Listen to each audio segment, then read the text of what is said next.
Hey there, my name is Alex, I am the Silver Mont, and in this video I'm going to review Samurai Warriors 5, which will be available later today, July 27th, 2021. The game is releasing on PlayStation 4, Xbox One, Switch, and PC, and also Xbox Series X and S and PS5 via backwards compatibility. This review is the Steam version of the game. Koei Tecmo provided me with a review copy of the game. I am not receiving any monetary compensation for this video. As a fan of the Warriors series for 20 years, I'm always interested in their new releases, but if you are entirely new to the franchise, what is Samurai Warriors?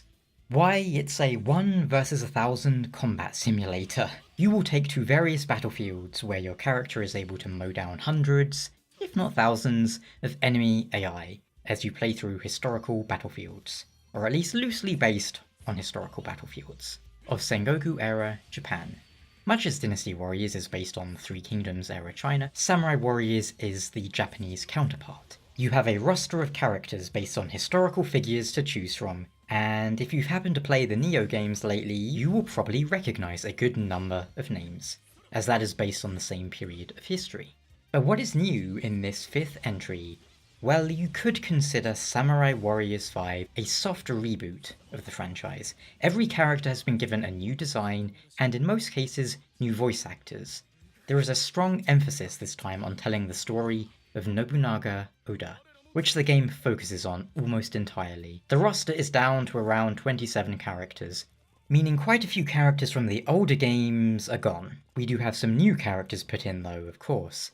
And along with this new emphasis on a single story, almost in the style of that Spirit of Sanada game they released a while back, we have some slightly reworked gameplay systems. But to put it simply, if you've played any Warriors or Musou game, you'll pick it up real quick. Light attacks chain into heavy attacks, square triangle, square square triangle, and so forth, and when your meter is full, you can unleash your ultimate attack, your Musou attack.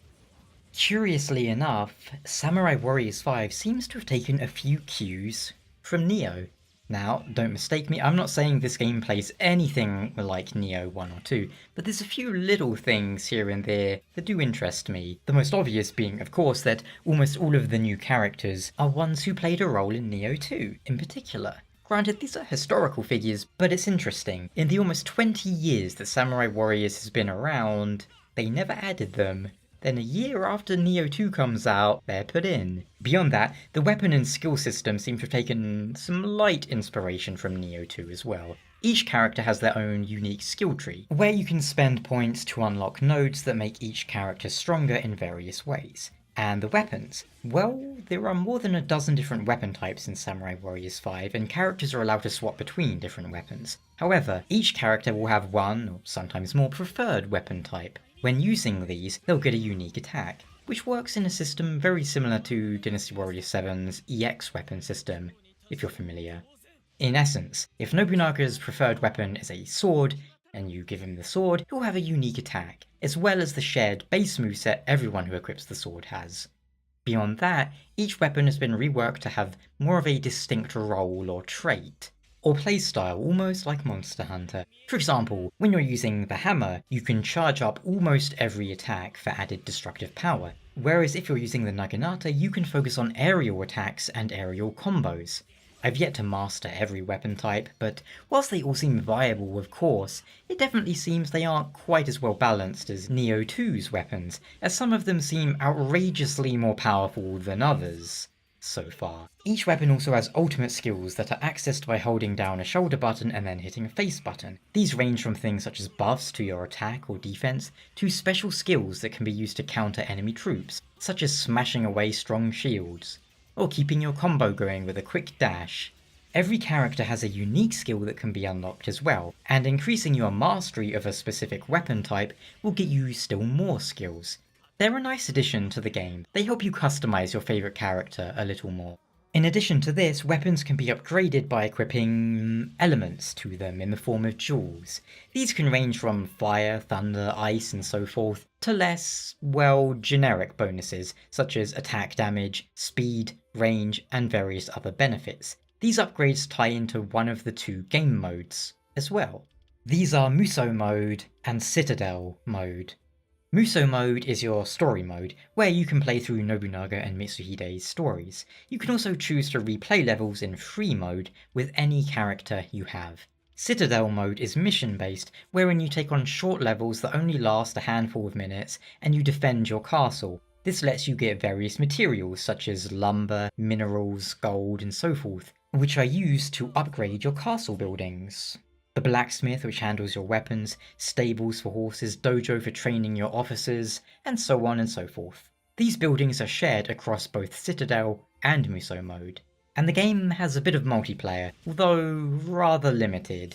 Unfortunately, as my copy of the game is pre-release, I've not been able to play it with my friends to test it, but effectively, it seems that you're able to play through various levels, either hosting or joining, on the caveat that it has to be a level you've already cleared or at least unlocked. I'm not 100% sure on that at the moment, unfortunately. Even when playing by yourself, some levels will let you have two characters you can swap between. Both are present on the field at once, so you can send your second character off to fight an enemy, and swap between them at any time, which is nice.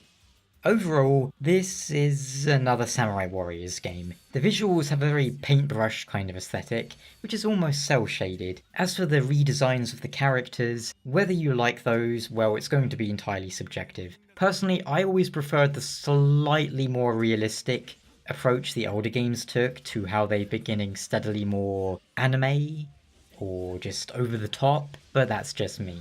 The technical aspects of this game, well, they're not going to push any envelopes, and in some ways it feels less next-gen than games like DW7, which came out, like 10 years ago, I think? With its seamless cutscenes and whatnot. The music has that distinct Warriors style, which I've always enjoyed. These games always have great bombastic soundtracks, I think.